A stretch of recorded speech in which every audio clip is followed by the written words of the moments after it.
Tayyib, bismillahirrahmanirrahim. Qala al-musannifu rahimahullahu ta'ala.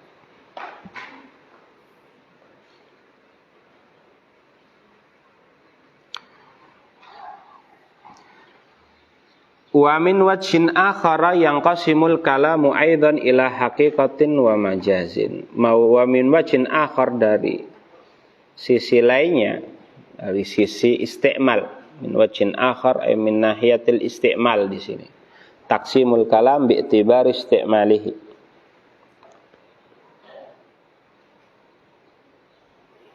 Yang qasimu al-kalamu, perkataan dibagi menjadi ila haqiqatin wa majazin, dibagi menjadi haqiqah dan majaz. Fal haqiqatu fil lughati, haqiqah dalam bahasa ma yajibu hifdzuhu wa himayatuhu, sesuatu yang wajib dijaga dan dipertahankan, namanya haqiqah secara bahasa. Wa fil istilahi, adapun secara istilah, ma baqiya fil isti'mal ala mawdu'ihi, yang penggunaannya tetap sesuai dengan format awalnya, ala mawdu'ihi, makna aslinya, sesuai dengan makna aslinya. Makna aslinya secara bahasa, ay ala maknahu alladhi wudi'alahu fil lughah, yaitu sesuai dengan makna yang memang lafadz itu disusun untuk menunjukkannya secara bahasa. Jadi ada istilah nanti namanya al-wad'u. Al-wad'u secara istilah itu ja'lul lafzi dalilan lil makna, menjadikan lafadz tertentu menunjukkan makna tertentu. Nah, ini. Nah, selama suatu lafadz, menurut definisi pertama dari majaz ini, selama suatu lafadz itu masih digunakan sesuai dengan makna asalnya secara bahasa, maka penggunaan itu adalah penggunaan secara hakiki. Istiqmalnya namanya istiqmal hakiki.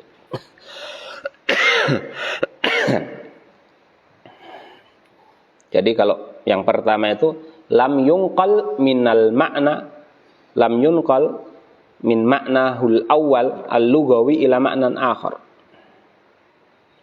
Belum dinukil dari makna bahasa yang pertama kalinya ke makna yang lainnya, berarti namanya hakik. Dari sini kan sudah bisa kita tangkap bahwa hakikah itu cuma ada satu, yaitu hakikah lughawiyah. Karena kalau sudah keluar dari penggunaan dari makna asalnya secara bahasa, sudah tidak dinamakan hakikah lagi.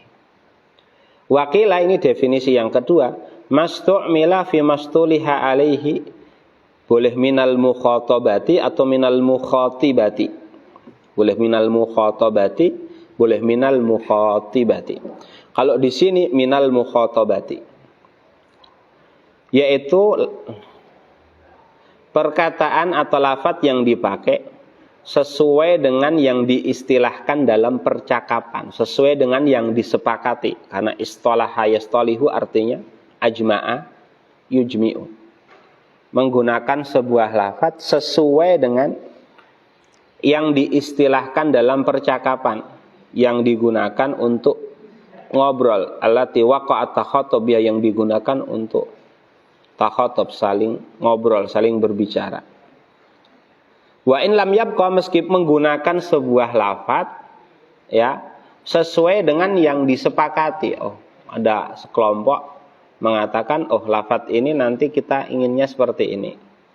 Meskipun secara bahasa sudah bergeser dari makna secara bahasanya.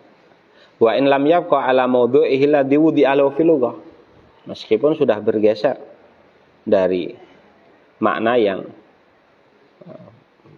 pertama disematkan kepada lafadz tersebut secara bahasa. Kasolati, seperti kata solat. Al-musta'malati fil lisani ahli syar'i lil hay'atil makhsusah. Solat yang dipakai oleh ahli syariah, oleh para fuqaha untuk menunjukkan hay'ah makhsusah, yaitu gerakan tertentu. Fa innahu lam yabqa ala mawdu'ihi lughawi, itu sudah bergeser, tidak tetap pada makna bahasa aslinya. Wa huwa du'a bi khairi. Artinya gini, menurut definisi hakikat yang kedua, Artinya selama lafadz itu masih digunakan sesuai dengan istilah yang ditaruh oleh komunitas tertentu, maka itu sudah masih dikatakan sebagai hakikat. Kata sholat menurut fuqaha, komunitas fuqaha artinya ya sebuah ucapan, gerakan diawali dengan takbir, diakhiri dengan salam. Kalau seseorang mengucapkan dalam syariat sholat dan menginginkan hal tersebut, maka menurut definisi yang kedua, dia menggunakan secara hakiki. Meskipun sudah bergeser dari makna bahasa aslinya, yaitu lugatan. Secara lugat apa itu? Doa. Dalam fikih itu kan antum ada sholat itu lugatan apa dan istilahan apa. Istilahan di situ maksudnya adalah menggunakan definisi yang kedua ini. Nah, artinya hakikat sholat secara syar'i apa? Ya ibadah tertentu yang kita tahu tata caranya. Loh, ini kan sudah bergeser dari makna bahasanya. Tidak masalah, karena hakikat menurut definisi kedua adalah segala sesuatu yang masih dipakai sesuai dengan istilahnya, maka itu masih dikatakan sebagai apa? Hakikat. Meskipun sudah bergeser dari makna aslinya. Wa kaddabatil mawdu'ah fil urfi lidzawatil arba. Demikian juga kata dabah yang secara uruf manusia, orang Arab mengatakan dabah itu, urufnya orang Arab, lidzawatil arba, bagi binatang yang berkaki 4, namanya dabah, seperti keledai, kalhimar. Meskipun penggunaan seperti ini sudah bergeser dari makna aslinya. Makna aslinya apa? Fa innahu lam yabqa ala mawdu'ihi lugawi. Ini sudah tidak lam yabqa artinya bergeser gitu saja. Sudah bergeser dari makna bahasa aslinya. Dabah itu kullu ma yadubbu ala wajhil ardi, setiap yang melata di atas bumi, termasuk manusia, ular, apa itu namanya dabah. Nah, ini kan bergeser secara makna asli bahasanya, artinya kullu ma yadubbu ala wajhil ardi. Tapi nanti secara uruf, di uruf orang Arab tidak lagi dipakai untuk setiap yang melata, tapi dipakai untuk khusus yang berkaki berapa? 4. Nah, itu nanti namanya hakikah, dan namanya hakikah urfiyah. Nah, artinya di sini dari dua definisi ini kan sudah ketahuan bedanya apa. Karena hakikat yang dengan definisi yang pertama itu, maka masih dikatakan sebagai sebuah hakikat selama masih berada di makna bahasanya yang asli. Jadi menurut definisi yang pertama, sholat itu kita menggunakan lafadz sholat secara hakiki, itu kalau kita memaknai sholat sebagai apa? Doa. Tapi kalau kita memaknai sholat sebagai ibadah ini, kita kalau menurut definisi yang pertama itu bukan lagi istiqmal hakiki, tapi sudah namakan istiqmal majazi. Istiqmal majazi, penggunaan secara majaz. Tapi kalau yang kedua, selama masih berada di makna yang diinginkan oleh komunitas tertentu yang membuat istilah, yang menjadikan lafadz ini sebagai istilah mereka, maka masih dinamakan sebagai apa? Sebagai hakikoh. Ya, sebagai hakikoh. Misalnya fuqaha menentukan lafadz sholat itu berarti ibadah tertentu. Maka ketika kita memaknai sholat dengan ibadah tertentu, maka dalam syariat masih dinamakan hakikoh, namanya hakikoh syariah nanti. Misalnya ulama nahwu mengatakan fa'il secara bahasa man qama bihil fi'lu, man qama bil fi'li, atau pelaku secara bahasa. Tapi kalau fa'il secara ilmu nahwu sudah bergeser lagi artinya.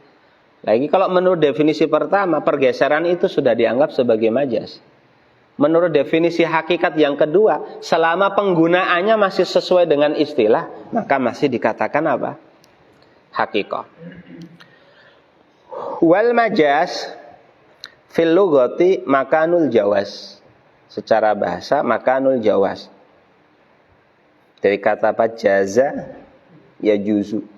Artinya melewati. Tempat lewat namanya majaz.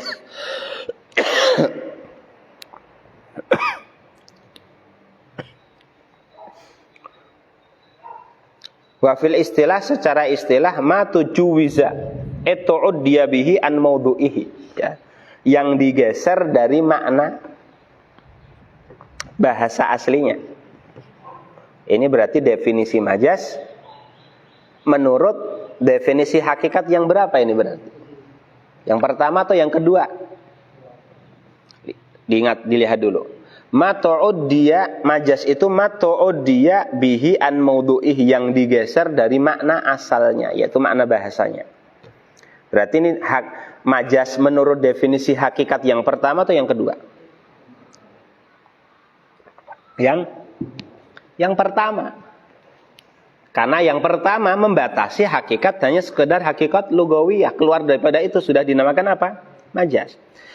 Wa hadza 'alal qaulil awal fi ta'rifil haqiqah. Ini ya mengikuti definisi pertama dari hakikat, yaitu ma baqiya fil isti'mal ala maudu'ihi. Jadi kalau ma baqiya fil isti'mal ala maudu'ihi,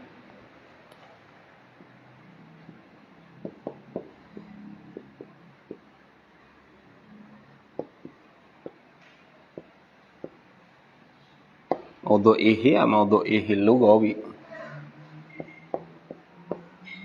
lugawi, maka ini hakikat al-haqiqah,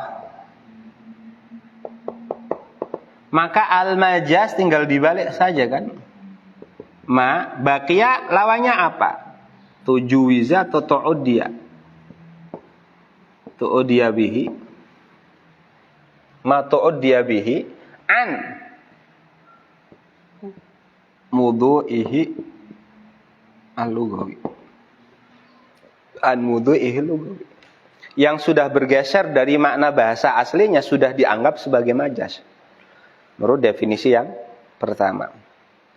Wa 'alal qauli tsani, di sini oleh syarihnya ditambahkan. Menurut definisi yang kedua dari hakikat, kalau definisi yang kedua kan mastu'milah fima al-haqiqah, mastu'milah fi mastuliha, mastu'mila fi mastuliha alaihi minal mukhatibati atau minal mukhatabati. Lafaz yang digunakan sesuai dengan yang disepakati oleh jamaah tertentu atau yang disepakati dalam bidang tertentu, selama masih digunakan sesuai dengan makna yang disepakati dalam bidang tertentu oleh komunitas tertentu, maka dinamakan hakikat. Kalau majaz berarti mastu'mila al-majaz, bukan fima tapi fi ghairi ma, fi ghairi ma.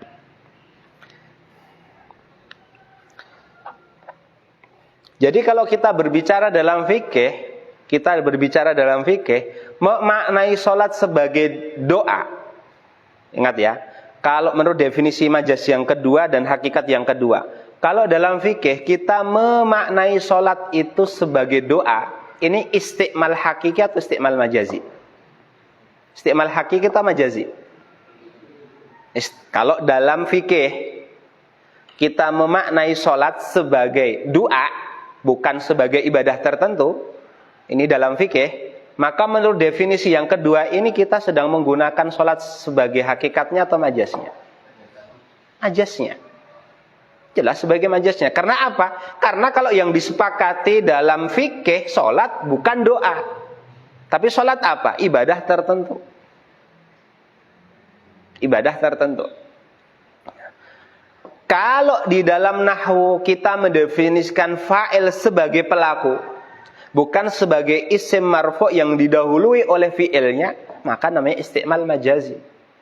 Kenapa? Karena itu di luar dari istilah bidang ilmu tersebut. Di luar dari istilah yang dibuat oleh komunitas tersebut. Nah ini.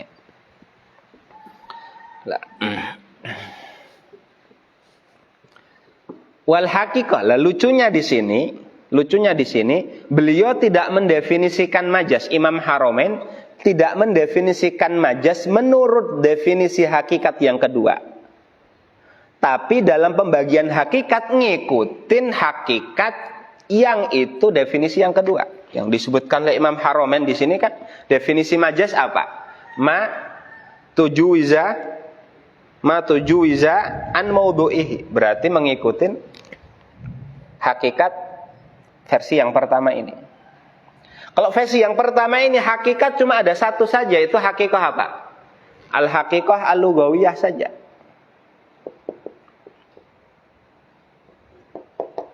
Hakikat lughawiyah saja. Artinya suatu kata kalau dimanai berbeda dengan makna bahasanya, sudah dinamakan sebagai majas. Tapi kalau kita mendefinisikan hakikat dengan mastu'mila fi mastuliha alaihi minal mukhatibati, berarti ini setiap komunitas bisa membuat lafaz dengan makna tertentu. Ini yang bisa dibagi menjadi beberapa macam. Di sini dikatakan wal haqiqatu imma lughawiyatun wa hiya allati wada'aha wadi'ul lughah. Hakikat lughawiyah yaitu yang disusun oleh yang nyusun bahasa. Siapa yang nyusun bahasa? Ada khilaf nanti. Ada yang mengatakan Allah, ada yang mengatakan manusia.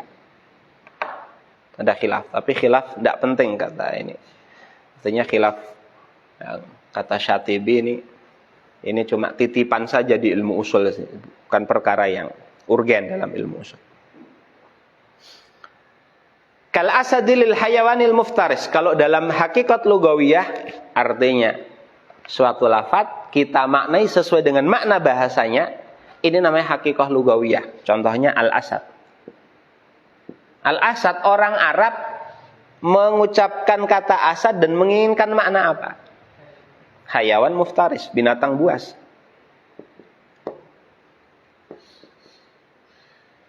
Berarti namanya hakikat lughawiyah.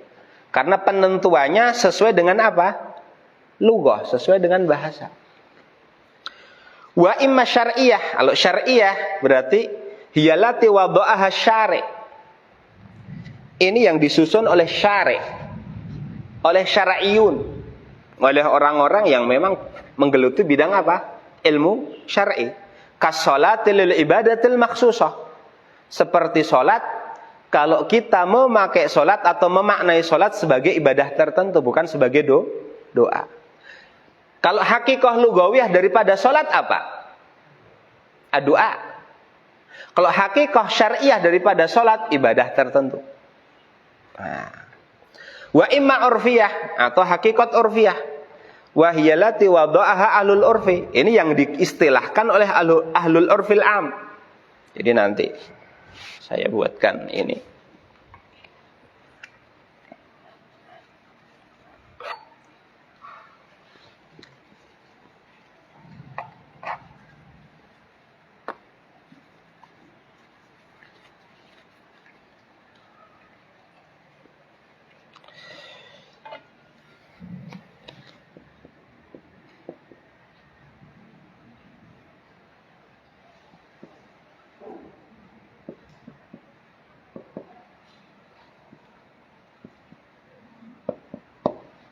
Hakikah ini bisa dibagi menjadi 3. Hakikah al-lughawiyah berarti memakai suatu kata sesuai dengan makna bahasanya. Ada namanya al-hakikah syar'iyah, memaknai sebuah lafaz sesuai dengan yang dimaknai oleh syariat meskipun sudah bergeser dari bahasanya. Ada urfiyah, memakai sebuah lafaz sesuai yang lumrah dipakai secara urfiyah. Lah urfiyah nanti ada 2 macam. Al-ammah, al-khassah. Ada lughah seperti al-asad lil hayawan, al-muftaris, al-hakikah syar'iyah as-salat, al-ibadah, al-makhsusah. Atau urfiyah. Urfiyah di sini ada dua, amah atau apa? Khosoh. Urfiyah amah dan urfiyah khosoh. Urfiyah amah nanti dabah idzawatil arba. Dabah, kata dabah untuk binatang yang berkaki 4. Khosoh, khosoh, urfiyah khosoh, contohnya kata al-fa'il lismin khosin,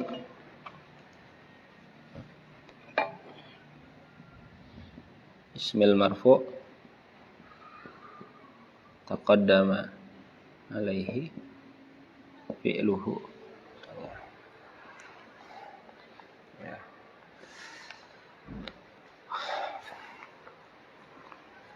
Lah ini dia. Nah, urfiyah ada amah. Apa bedanya urfiyah amah sama khosoh? Urfiyah amah sama khosoh. Kalau al-amah la yata'ayyanu naqiluhu.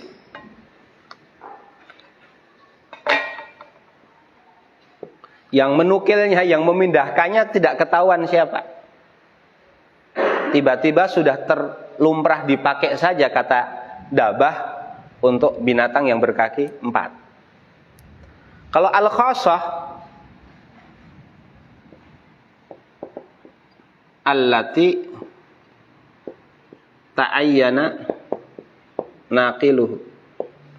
Ini urfiyah khosoh. Artinya yang menukil siapa? Contohnya, nuhat, ulama nahulah yang memakai makna lafadz ini dengan arti seperti ini meskipun sudah bergeser dari makna bahasanya. Ahlu syariah kah? Misalnya fuqaha. Misalnya apalagi nuhat, sorfiyun atau siapalah. Itu urfiyah khosoh.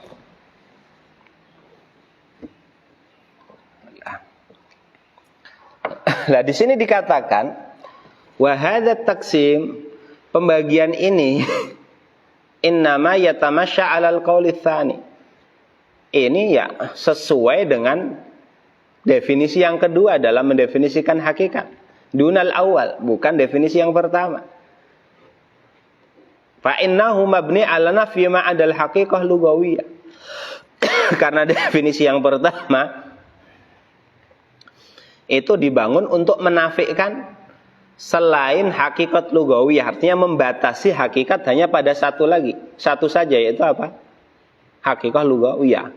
Fal alfadzu syar'iyyah kas-sholati wal haji wa nahwihima wal urfiyah kadabah majazun indahum. Majaz menurut definisi hakikat yang pertama.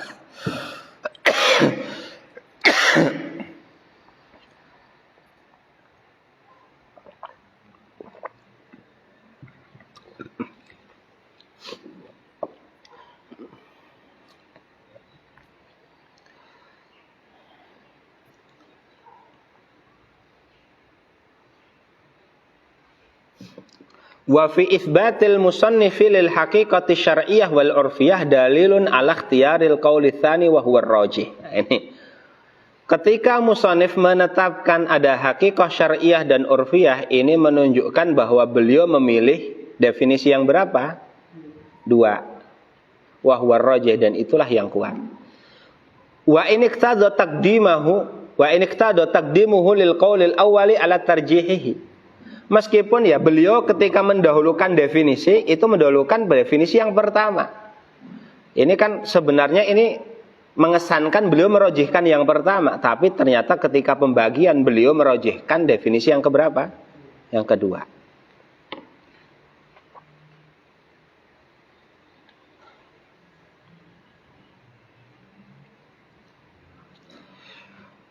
Wa ja'alal musannifu al-haqiqah wal majaz min aqsamil kalam. Ini masalah yang terakhir. Musannif menjadikan hakikat dan majaz ini kan dari pembagian dari kalam kan. Al-kalamu yang qasimu ila itsnaini al-qismaini haqiqatin wa majaz. Berarti hakikat bagian daripada apa? Kalam. Majaz bagian daripada apa? Kalam. Ma'a annahuma min aqsamil mufradat. Padahal yang kita bahas itu perkataan atau mufradat itu. Yang kita bahas ini kalam atau mufradat? Mufradat yang kita baca ada as-salat, ada al-fa'il, ada ad-dabah, al-asad. Ini mufradat, bukan murakkab, bukan kalam, bukan tarkib ini. Loh kok bisa ini majaz dan hakiki tidak dijadikan sebagaimana aksamul mufradat atau aksamul alfat atau aksamul kalimat, tapi justru dijadikan aksamul kalam. Kenapa? Ya, isyaratun ini isyarat dari beliau annal mufrada la yadharu ittisafuhu bil haqiqati wal majaz, bahwa lafaz mufrad itu tidak bisa disifati dengan hakikat dan majaz illa ba'dal istimali la qablahu, kecuali setelah digunakan, bukan sebelum digunakan. Kita kan baru melihat asad ini nanti dimaknai sebagai makna hakiki atau makna majazi kalau sudah tersusun dalam sebuah susunan kata. Kalau ana mengatakan ra'aitul asad fi hadiqatil hayawanat, ini hakikah apa ini berarti? Ini hakikah, berarti hakikah lugawiyah misalnya. Tapi kalau ana mengatakan ra'aitu asad dan yahmilu saifa, ini baru dikatakan apa? Najaz. Berarti meskipun itu sifatnya mufradat, tidak nampak kecuali setelah masuk tarkib. Nah, seperti itu. Kecuali setelah masuk ke tarkib. Wallahu a'lam. Naktafi lahuna. Tayyib. Lanjut pusing antum. Pembagian majaz itu besok saja. Nah, silahkan yang belum paham ditanyakan. Jamaah sini kan jamaah yang paham apa kan bahasa berubah-ubah. Yang mana itu? Al-jamaah al-mukhatibah itu? Enggak, kalau jamaah mukhatibah maksudnya komunitas. Terserah. Kalau komunitas fuqaha atau komunitas nuhat atau komunitas apa? Jadi setiap ada komunitas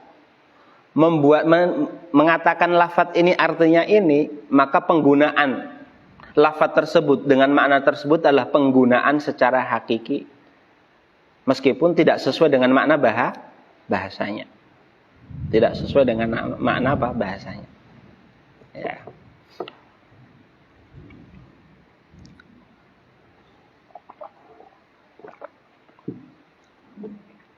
Taruhlah kita ini di STI sini membuat satu istilah koperasi ini kita namakan syarikah. Padahal itu sahamnya bukan milik beberapa orang, itu misalnya saham milik satu orang saja. Loh, penamaan usaha yang pemilik sahamnya satu orang dengan nama syarikah kita namakan sah-sah saja. Bagi kita tuh penggunaan kata syarikah sebagai koperasi di komunitas STI adalah penggunaan secara hakiki. Meskipun namanya secara bahasa, namanya syarikah itu kan perkongsian, berarti harus dilakukan oleh lebih daripada satu orang. Itulah. Jadi setiap ini. Dari situlah itu istilahat, mustalahatul qaum itu haqaiq urfiyah. Urfiyah yang mana? Khasah atau ammah? Khasah.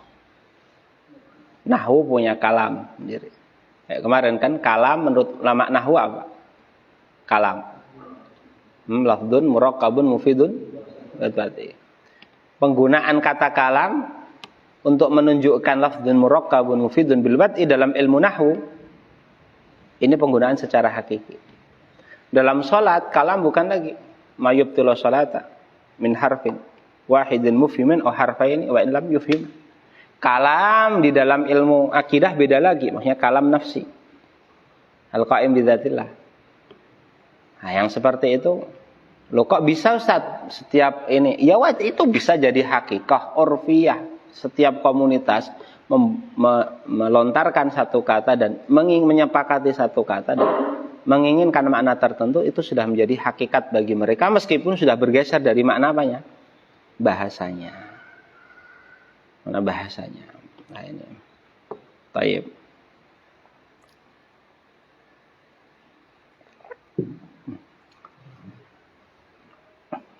Ini hari Rabu juga nanti coba nanti jadwalnya mau digeser atau gimana?